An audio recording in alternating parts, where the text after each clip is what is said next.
Good morning. This is a grains update. We do have a video for you, but for some reason it's uploading extremely slow. And we're also working on a weekly update in the soft commodity markets. It's December 17th. Okay, in the grain markets, really no change other than we believe the valuations of what grain's really worth has been changing, that the available demand is a little better than we anticipated, and that the available supply we said was going to remain tight into year end, but we just thought we would lose enough demand to cause a pullback even with the tight supply.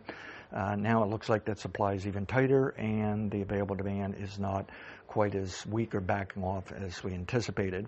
There's a surge in Bitcoin. The dollar is speeding lower, so we're forecasting the direction of those two correctly. We think higher Bitcoin and lower dollar into next month.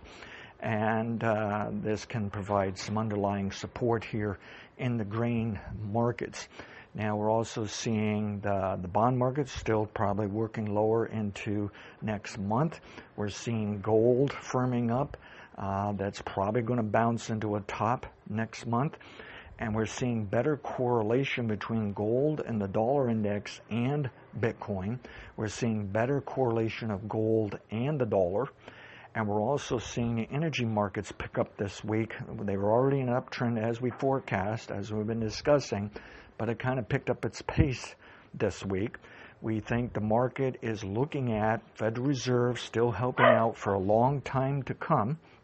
And we think the market is looking at revisiting yet again the inflation story, the money printing story. We're seeing global markets and commodities still holding up well. In fact, in our weekly update on the soft markets, we're showing how two of those markets we had thought had an opportunity for an important bottom in the last couple of weeks, but we wanted to wait a bit, and that was a mistake. They've put in those bottoms. In fact, cotton is exploding, and so we have some revisions here. So just fascinating what's going on in this commodity structure when we still may have weeks or months at a time of going nowheres, and then suddenly get weeks and months at a time of very robust trends, and this kind of characteristic could continue for a very long time. Commodities are on the shopping list of long-term type investor as well as the short-term trader.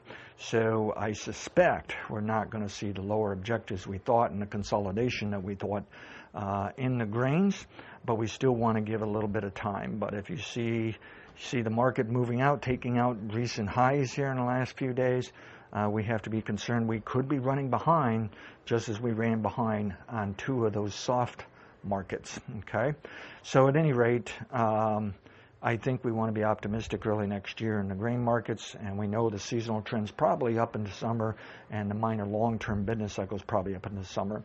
It's just there should be twists and turns along the way, and we should have had a turn down, and it looks like it's more of just a resting for these grain markets. So at any rate, we'll still see if we can get that video update for you, but I thought I'd better hurry up and give you an audio update here. Manage your risk, Ralph Johnson. Others have a great weekend. I may not make an update tomorrow. Thank you.